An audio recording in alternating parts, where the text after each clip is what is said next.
यदेवेह तदमुत्र यदमुत्र तदन्विह मृत्योः स मृत्युमाप्नोति य इह नानेव पश्यति।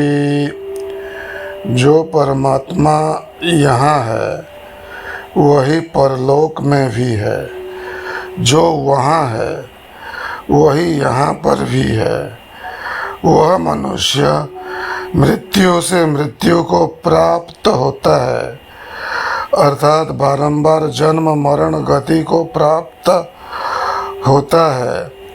जो इस जगत में उस परमात्मा को अनेक की तरह देखता है, अर्थात भेद बुद्धि एवं छोटे बड़े नाना भाव वाला देखता है।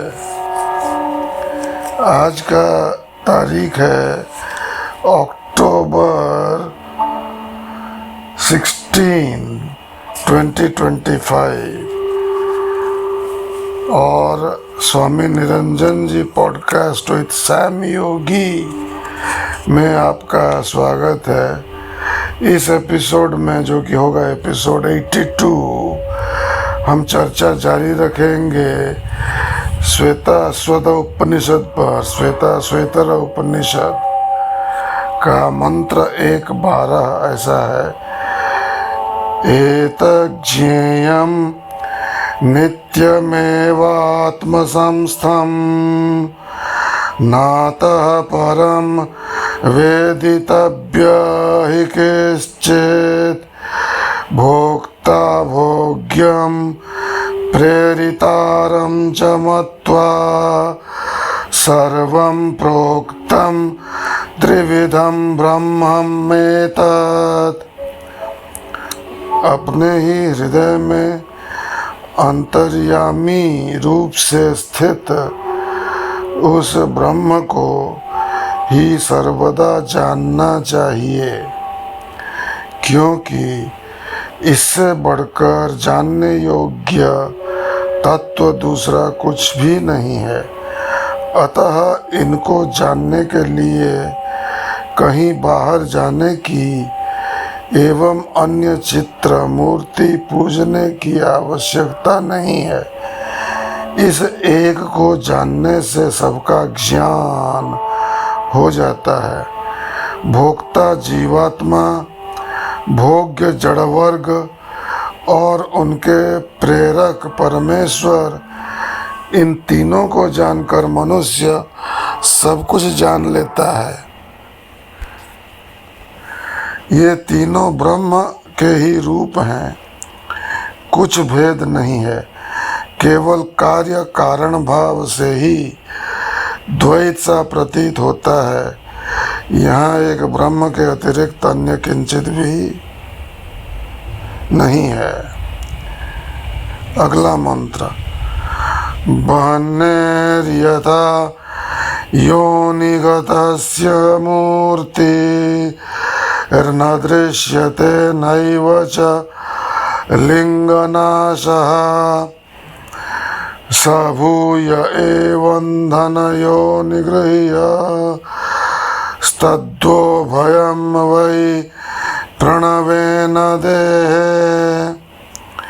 जिस प्रकार आश्रयभूत काष्ठ में स्थित अग्नि का रूप नहीं दिखता और लिंग चिन्ह का नाश भी नहीं होता, अर्थात काष्ठ में अग्नि नहीं है ऐसा भी नहीं कह सकते, क्योंकि अग्नि की सत्ता मानकर घर्षण रूप बहुचेष्टा करने पर अवश्य ही काष्ठ में से वह ग्रहण हो सकती है। उसी प्रकार उपर्युक्त जीवात्मा और परमात्मा हृदय रूप अपने गुहा स्थान में छिपे रहकर प्रत्यक्ष नहीं दिखाई पड़ते, परंतु ओम के जप अर्थात सोहम ध्यान द्वारा साधन करने पर इस शरीर में ही इनका साक्षात्कार किया जा सकता है, इसमें कुछ संदेह नहीं है। और ये विद्या गुरुगम्य विद्या है। अगला मंत्र, स्वदेह मरणिं कृत्वा प्रणवं चोत्तरारणिं ध्यान निर्मथनाभ्यासात् देवं पश्येर्निगूढ़वात्। अपने शरीर को नीचे की अरणी की तरह स्थिर बनावे तथा प्रणव को ऊपर की अरणी बनाकर सोहम ध्यान के द्वारा निरंतर श्वास प्रश्वास रूपी मंथन करते रहने से साधक छिपी हुई अग्नि की भांति अपने हृदय में स्थित परम देव का साक्षात्कार कर सकता है, इसमें कुछ भी संदेह नहीं है। नवद्वारे पुरे देहि हंसो लेलायते बाहि वशी सर्वस्य लोकस्य स्थावरस्य चरस्य च। संपूर्ण स्थावर और जंगम जगत को वश में रखने वाला वह प्रकाशमान परमेश्वर, दो आँख, दो कान, दो नासिका, एक मुंह, एक लिंग तथा एक मलद्वार रूप इस नवद्वार वाले शरीर रूपी नगर में अंतर्यामी रूप से हृदय में स्थित देही तथा वही बाह्य जगत में भी प्रकृति का रूप धारण कर लीला करता है। तिलेषु तैलम दधनी बसर्पी रापः स्रोतः स्वरणीषु चाग्निः एवमात्मात्मनि गृह्यते सौ सत्येनैनं तपसा योऽनुपश्यति। जैसे तिलों में तेल, दही अथवा दूध में घृत, स्रोतों में जल और अरण्यों में अग्नि छिपे रहते हैं, उसी प्रकार यह परमात्मा अपने हृदय में छिपा हुआ है। जैसे मंथन क्रिया से उपरोक्त पदार्थों में से उनका सत्य निकाला जाता है, उसी प्रकार ज्ञानी साधक अपने ही शरीर में छिपे हुए परमात्मा को ज्ञान रूप विचार मंथन द्वारा निरंतर अभ्यास से साक्षात्कार कर लेता है। सर्वव्यापीनमात्मनं क्षीरे सर्पिरिवार्पितम् आत्मविद्या तपोमूलं तद्वन्नोपनिषत् परम्।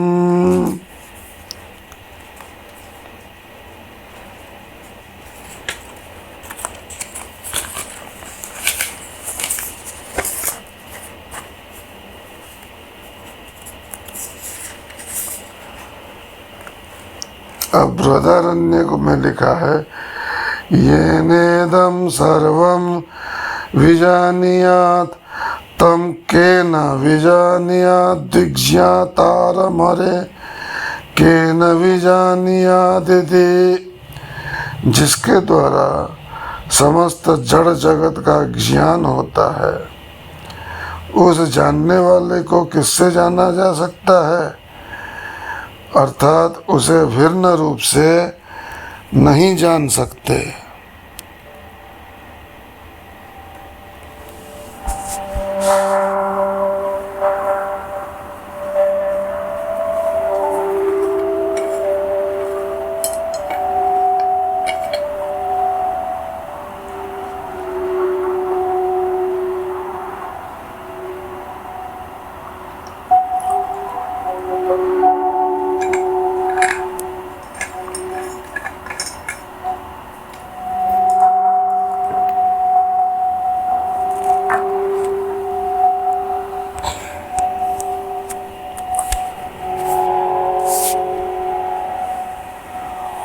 अणोरणीयान् महतो महीयान् आत्मा गुहायां निहितस्य जन्तोः तमक्रतुं पश्यति वीतशोको धातुः प्रसादान् महिमानमीशम्। सूक्ष्म से भी अति सूक्ष्म तथा महत् से भी महान परमात्मा इस जीव की हृदय रूप गुफा में छिपा हुआ है। सबकी रचना करने वाले परमेश्वर की कृपा से जो मनुष्य उस संकल्प रहित परमेश्वर एवं उसकी महिमा को निजात्मा रूप से ज्ञान द्वारा अनुभव कर लेता है, वह सदा के लिए सब प्रकार के दुखों से रहित होकर आनंद स्वरूप परमेश्वर को प्राप्त हो जाता है। फिर परमात्मा को उसे बाहर खोजने जाना नहीं पड़ता। अब इस उपनिषद के चतुर्थ अध्याय में क्या लिखा है?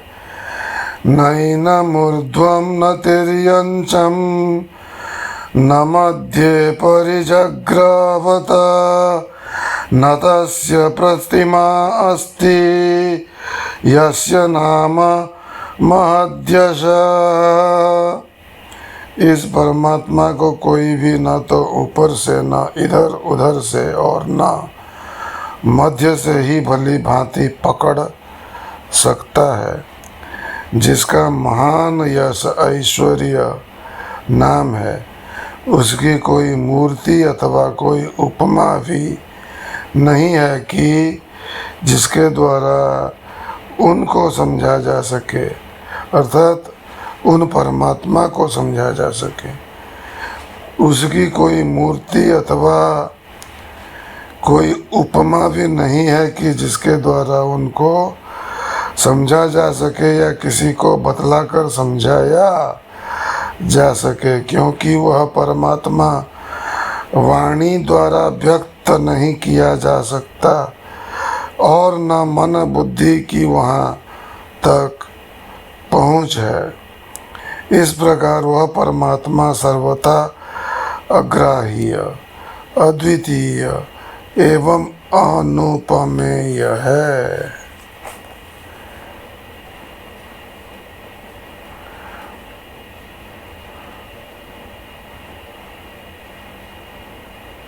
अनासिनो प्रमेयस्य अव्यक्तोऽयमचिन्त्योऽयमविकार्योऽयमुच्यते। गीता 2:25।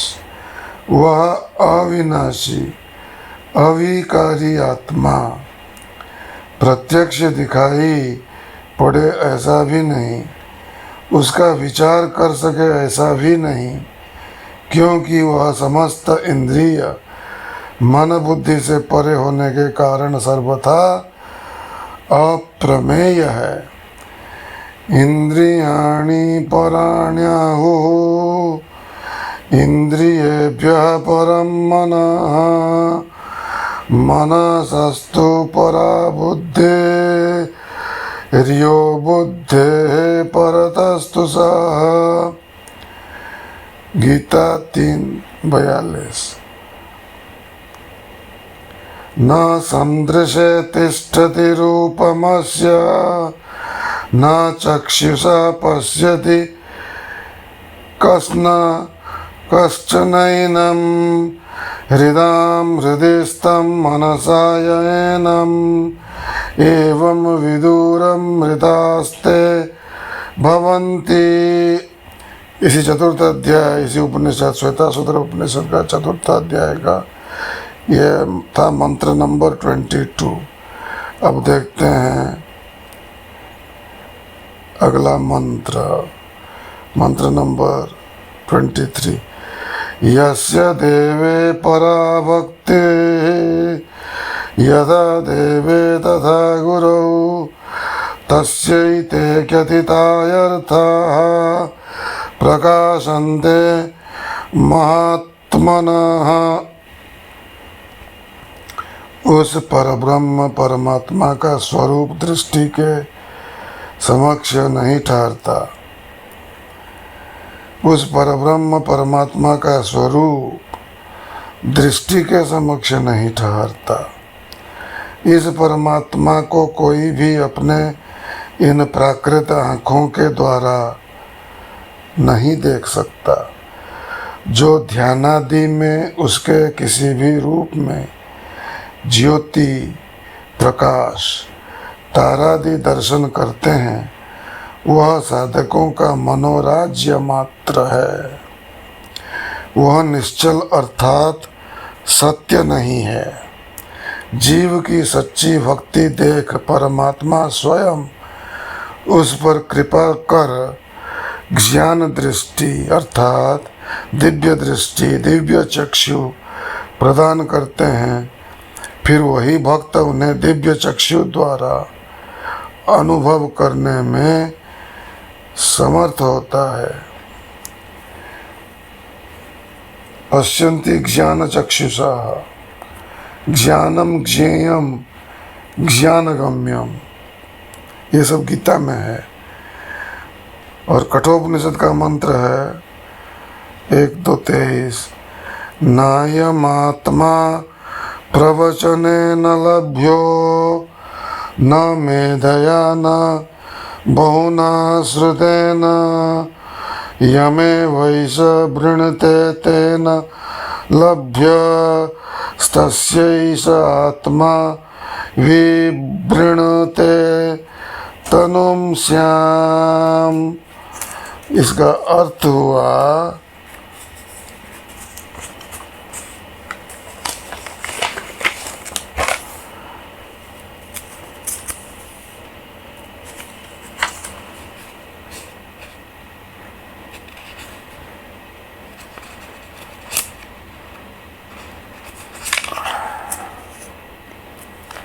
वह परमात्मा न तो प्रवचन करने से, न प्रवचन सुनने से, न शास्त्र लिखने से, न संस्कृत पठन पाठन से, न तार्किक बुद्धि से प्राप्त होता है, तथा जो परमात्मा के संबंध में नाना प्रकार मतावलंबियों के द्वारा सुनते रहते हैं, उन श्रुति विप्रतिपन्ना साधकों को भी परमात्मा की प्राप्ति नहीं हो पाती है। वे परमात्मा तो उन्हीं को प्राप्त होते हैं जिन श्रद्धालु भक्तों के प्राण उस परमात्मा को पाने के लिए जल विहीन मछली की तरह व्याकुल हो उठे हैं। परब्रह्म उन श्रद्धालु अनन्य भक्तों की बुद्धि पर से अज्ञान का आवरण हटा ज्ञान ज्योति प्रकट कर देते हैं। फिर उस प्रकाश में वे ज्ञानी भक्त अपने को देह से भिन्न एवं परमात्मा से अभिन्न रूप में अर्थात सोहम रूप में यथार्थ रूप से अनुभव कर पाते हैं। आज बस इतना ही। ओम शांति शांति शांति।